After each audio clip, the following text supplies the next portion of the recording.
Përshëndetje të nderuar zonja dhe zotërin, përshëndetje miq të mi. Ja ku po ritakohemi sërish së bashku. Ju kam thënë që këto ditë pak më në mungesë, nga që jam akoma në Shqipëri. Edhe më duheshte që video t'i bëj pak më amatore, por në fakt kam qenë besnik ndaj jush, kam sjell video, kam sjell informacione, kam sjell lajme, kam komentuar situata, më falni, kam komentuar ngjarje, kam dhënë mendimet e mia dhe pikërisht si në këtë lajmin në të cilin jam këtu me ju, do t'jap mendimin tim dhe do t'jap analizën time të dy projekteve të cilat vijnë tashmë në treg. Njëri i publikuar si një coming soon është shumë pak nga ana e Eglit, do me thënë dyshim i madh që ky coming soon është xhiruar në mënyrë amatore në makinën e Gjestit, në BMW-n të Gjestit në Kosovë, ndërsa Egli po ndodhet në Shqipëri dhe po përgatitet në atë formën e femrave, që do me thënë përgatisin vetullat, përgatisin qerpikët për të bërë gati për të xhiruar për xhirimin e videoklipit Nata, do me thënë një term i shkëputur nga fjala e Gjestit Natën e mirë që e përdorte në Big Brother. Dhe më pas do me thënë kemi një disa demo të vetë kënduara nga ana e Gjestit, do me thënë nuk mund t'i quajmë demo sepse janë të bëra na, kjo nuk është demo. Demo është kur ka një vi melodike, kur ka një zë, do me thënë vi melodike me zërin e orkestrusit i cili e bën këngën, ajo quhet demo, nuk është demo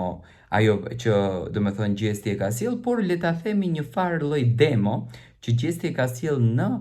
grupin, në Instagramin e tij, te grupi që ka krijuar në Instagram, për këngën e re që po nxjerrën, do me thënë këngën Gasolina.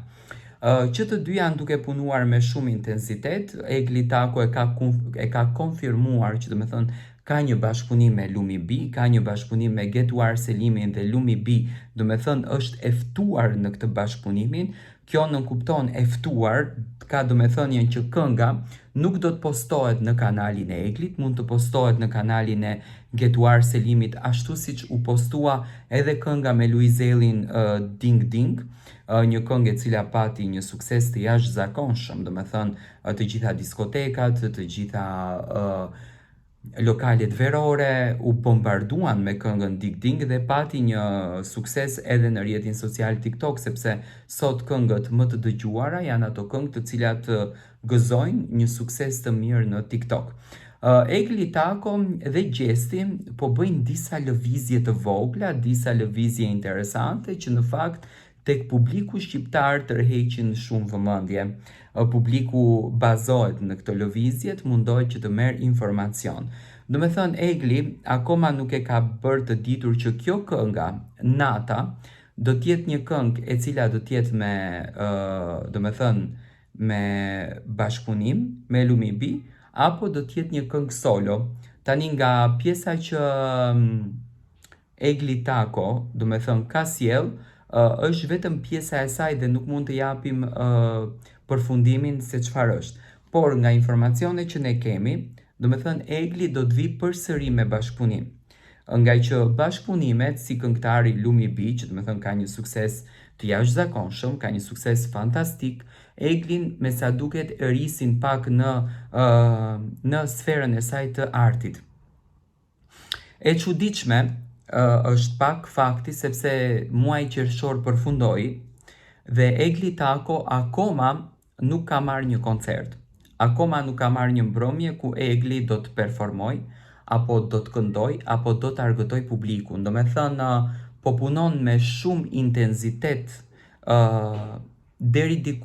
ndonjë ditë, më falni, të shpejt, por tani shumë të avashët. Do me thënë Egli në qoftë se nuk i kapën këto 3 muajt me punë, me mbrëmje, me koncerte, nuk e di se cili atëherë është vizioni i saj dhe cili është qëllimi i saj. Njëkohësisht edhe Gjesti, krahasuar me famën që kanë, me momentin që kanë, po të ishte ndonjë artist tjetër, më besoni që do kishte sjell shumë këngë,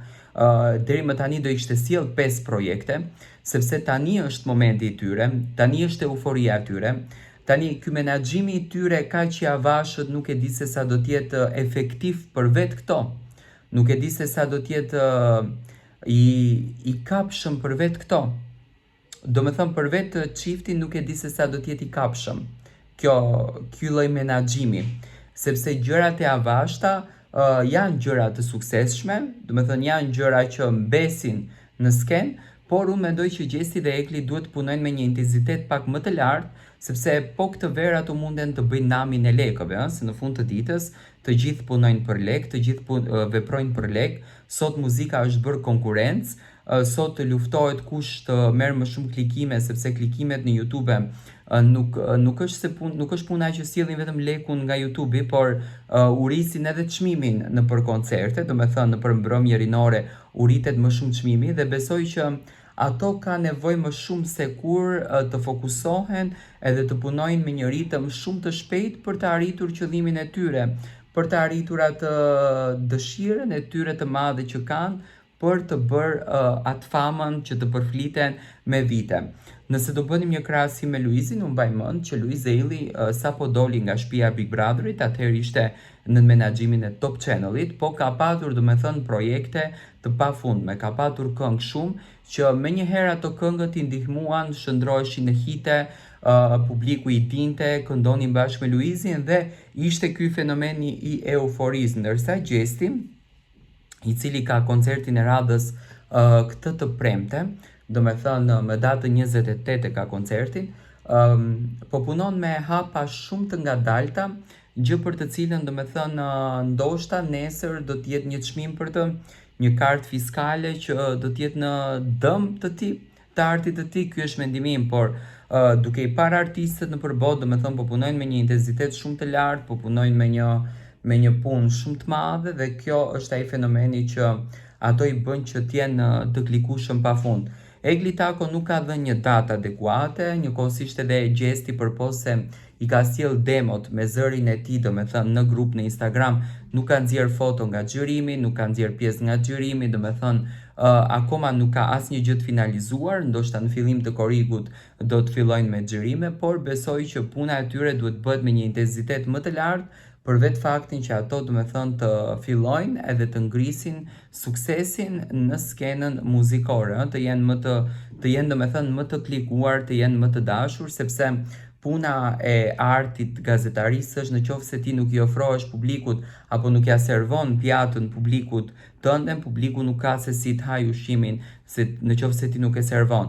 Puna jonë është reklam sa më shumë për veten, që të arrim të marrim atë benefitin, do me thënë apo atë feedbackun që ne duam nga kjo punë. E njëjta gjë është edhe për Gjestin. Ky është mendimi im për të dy projektet të cilat kanë ardhur si një coming soon, por shpresoj që të vinë së shpejti në skenë edhe të shohim dhe Eglin shumë shpejt në për koncertet, shqiptarët kanë qejf ta takojnë nga afër.